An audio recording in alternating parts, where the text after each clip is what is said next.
Olá, pessoal. Eu sou o Tiago. Eu sou professor de História, né? Sou mestre em História Social. E eu gostaria de falar com vocês hoje sobre racismo. Eu estudo as relações étnico-raciais já faz um bom tempo. E esse é um assunto que sempre foi muito importante para mim.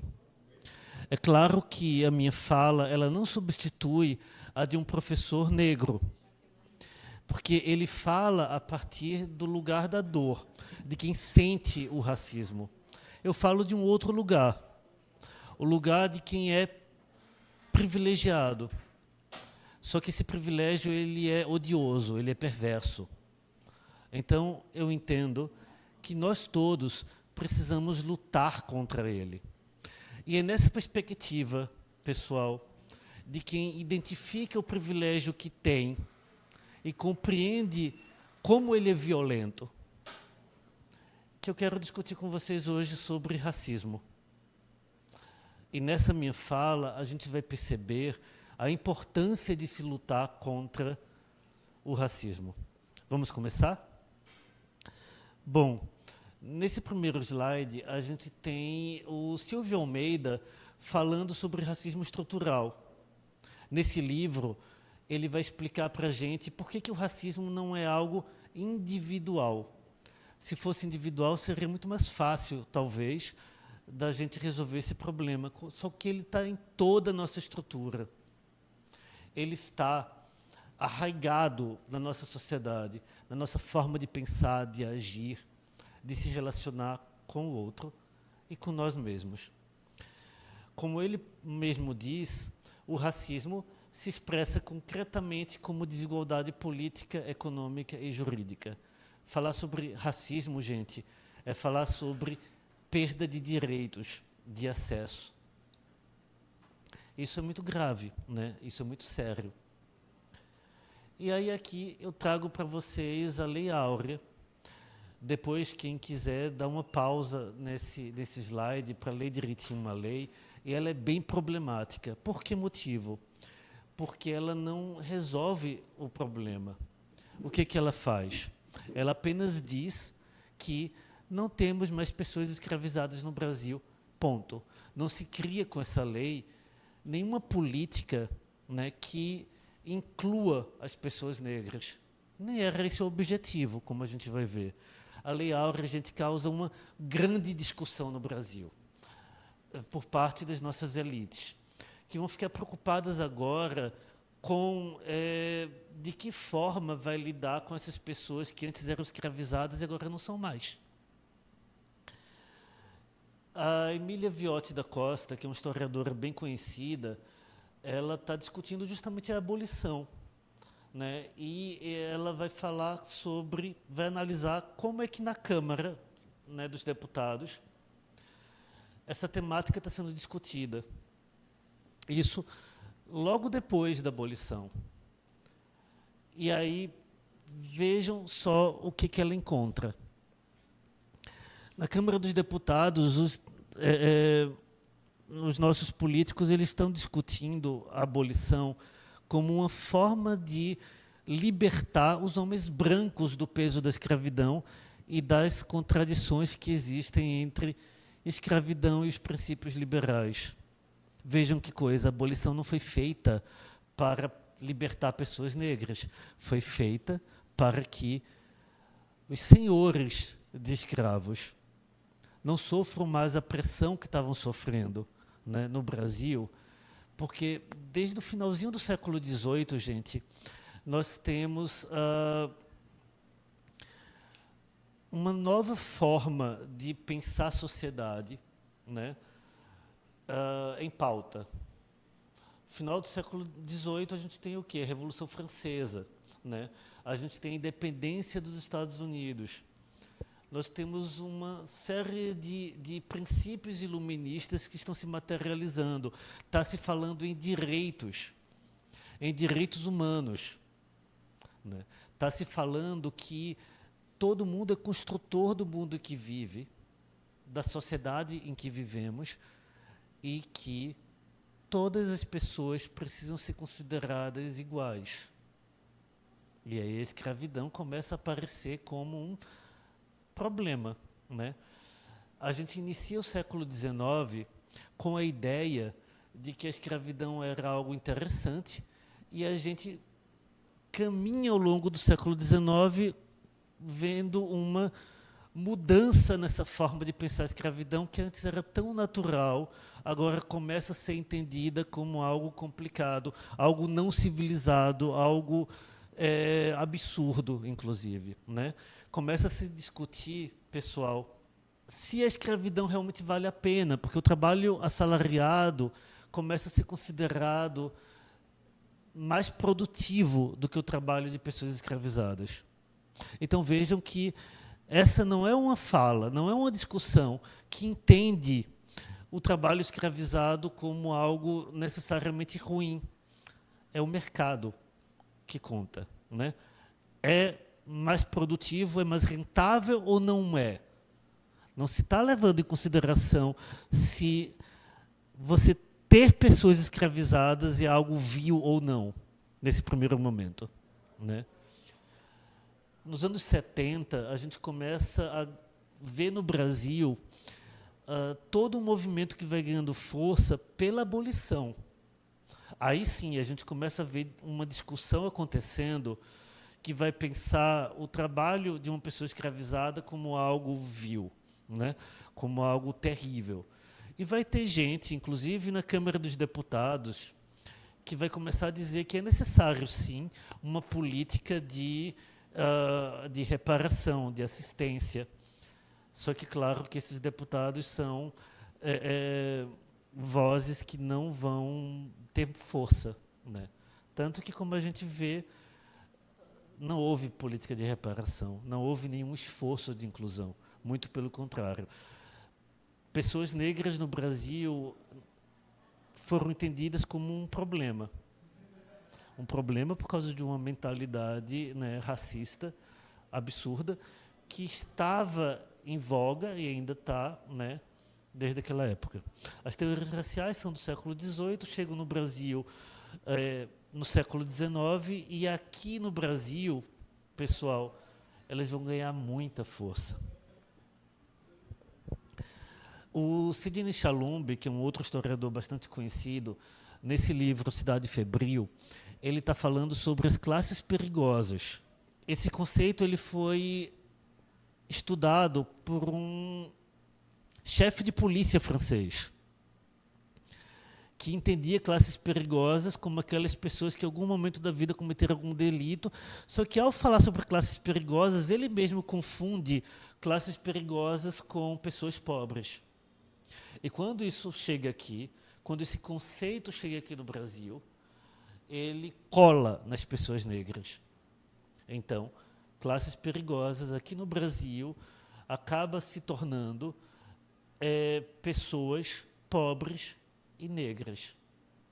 E vai haver, gente, todo um esforço para vigiar, disciplinar, controlar essas pessoas. E até hoje, né? Isso é muito sério, isso é muito complicado.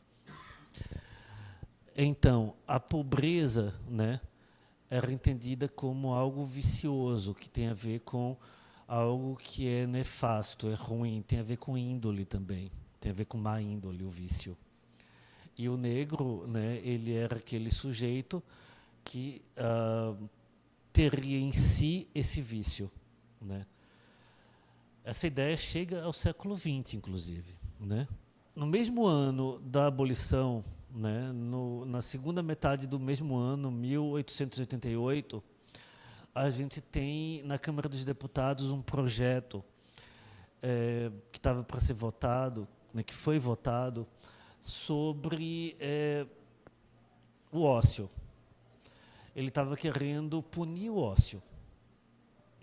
E aí a gente tem aqui uma fala do deputado McDowell, em que ele diz: votei pela utilidade do projeto, convencido, como todos estamos, de que hoje, mais do que nunca, é preciso reprimir a vadiação, a mendicidade desnecessária e etc., ao dever imperioso por parte do Estado de reprimir e opor um dique a todos os vícios que o liberto trouxe do seu antigo Estado, e que não podia o efeito miraculoso de uma lei fazer desaparecer, porque a lei não pode, de um momento para o outro, transformar o que está na natureza. Vejam que absurdo, gente. Ele entende, né, que a pessoa negra ela é naturalmente, né, ruim. Ele dá ele significa a pessoa negra como naturalmente ruim, né? Mais tarde que ele vai dizer que a própria escravidão gera vício. Mas isso não é o suficiente para negar o que ele está dizendo aqui, né? E aí a gente precisa entender as teorias, né, que vão dar base às políticas racistas no Brasil. Né? O darwinismo social, que não é pensado por Charles Darwin, bom que se diga, vem de Spencer. O darwinismo social vai entender que existem raças que melhor se adaptam à sociedade e outras raças que se adaptam não tão bem. A raça branca seria a que melhor se adapta. A eugenia vai se preocupar com a ideia de pureza racial, como gerar uma raça cada vez mais e mais pura, cada vez mais e mais superior. E a teoria lombrosiana, ela está defendendo que é possível, pela face da pessoa, identificar quem tem maior propensão a cometer crime. Claro que isso cola, né, na população negra. E a política de branqueamento, ela se baseia nessas ideias. A política de branqueamento era uma política, gente, que entendia que o Brasil, para se tornar um país rico no futuro, ele precisava ser um país branco, porque pessoas negras não teriam capacidade para bem gestar o país. Então, é por esse motivo que ainda no século XIX o Brasil começa a fazer todo um esforço para trazer para cá imigrantes europeus. Os imigrantes europeus iriam salvar o futuro do país porque iriam branquear a nossa população, né? Vejam que coisa perversa. A gente faz uma abolição que não inclui, muito pelo contrário, muito mais preocupado nas questões da população branca do que nas questões da população negra, e ainda, né, entende que a população negra ela é perigosa, ela traz o vício em si mesma, né, e ela precisa ser, ao longo do tempo, substituída pela população branca. Não sei se dá para ser mais perverso do que isso. E aí o Brasil, pessoal, ele vai construir a sua identidade, né, como nação, usando como espelho a Europa. O Brasil, ele se quer europeu. E aí a nossa população compra essa ideia. Ser europeu é melhor do que qualquer coisa, né? Começa a se acreditar nisso. E aí toda a nossa estrutura, a nossa forma de pensar, de agir, é motivada justamente por essa ideia de ser como o europeu é. A identidade brasileira é construída, portanto, a partir desse lugar de dependência, né? E é a partir também desse mesmo lugar que a gente vai pensar no Brasil a partir do método da democracia racial. A gente começa, né, a inventar que no Brasil não tem racismo. Isso é muito forte na primeira metade do século XX. Né? E chega na segunda metade do século XX e tem gente que acredita nesse mito até hoje. O mito da democracia racial é um tanto quanto cruel. É a crença de que a gente foi formado por 3 povos, né? O branco, o negro e o índio. Já é absurdo falar índio, né? E isso se deu de forma harmônica, linda, confortável para todo mundo, sem nenhum problema, né? É uma fantasia. É uma fantasia que silencia as violências sofridas porque não é branco. Aí a gente tem que entender o que significa branquitude. que vem justamente da ideia de que o branco europeu é superior a todos os outros povos não brancos. A gente entende melhor, pessoal, o nosso racismo compreendendo os mecanismos imperialistas que fizeram parte do nosso processo também de colonização, né? E que dividiu o mundo entre os diferentes países europeus. O Gabriel Nascimento ele vai lembrar para a gente, nesse livro Racismo Linguístico, que a língua, né, que ajuda a produzir realidade é também um instrumento de domínio, né, de controle. E lembra o Gabriel Nascimento que, quando os europeus chegaram na África, as pessoas não se diziam negras, né? Negro é um termo que foi cunhado pelo próprio europeu para definir que aquele povo é inferior ao branco, para criar essa ideia de inferioridade, né? E legitimar o julgo europeu.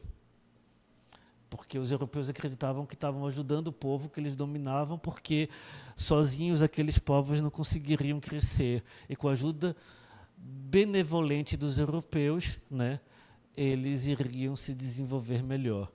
Porque só os europeus conseguiriam pensar direito, governar direito e etc. É bastante maldoso, né, isso, enfim. O Richard Santos, quando vai estudar a mídia, né, a branquitude na TV, ele lembra como essa relação ideológica que apresenta um modelo de país eurocêntrico que privilegia alguns poucos, convence toda uma população de que aquilo que beneficia esse pequeno grupo é interessante para todo mundo. E isso faz com que muita gente acredite que o racismo que sofre não é racismo, inclusive, né? É normal, é natural, sabe? A branquitude ela ajuda a dar legitimidade, né, a esse tipo de violência. Então, ainda é o Richard Santos falando. Faz parte dos discursos conservadores ignorar e desautorizar demandas das minorias que lutam por mais direitos inalienáveis à sua condição de cidadãos. Depois, pausem esse slide para ler a charge, que ela é bem importante. Ela tem a ver com uma forma de pensar ainda muito presente em nossa sociedade e que a gente precisa desconstruir. Por fim, para que a gente não confunda racismo com preconceito de classe, a gente tem aqui o depoimento de uma ex-consuleza, né, da França no Brasil. E ela dizendo o racismo que sofreu aqui, que quando ela entrava numa loja com sua roupa de grife, sempre vinha um segurança vigiá-la para ver se ela não iria roubar alguma coisa. Então, gente, a gente não pode confundir, né, o racismo com preconceito de classe, senão ela não teria sofrido racismo. Senão ela não teria sofrido preconceito. O racismo que é mais do que preconceito, né? Racismo tem a ver com todo um sistema, né, como diz a Djamila Ribeiro, todo um sistema, né, de violência, de controle, de domínio, sabe? Por todo mundo que não é branco. Né? Todo mundo que não é branco, né, corrigindo, é vítima desse processo. E é esse tipo de violência que a gente precisa cada vez mais e mais e mais combater. Inclusive, quem é privilegiado por isso. Né? Porque é um privilégio nefasto. Muito obrigado, gente. Até outro dia.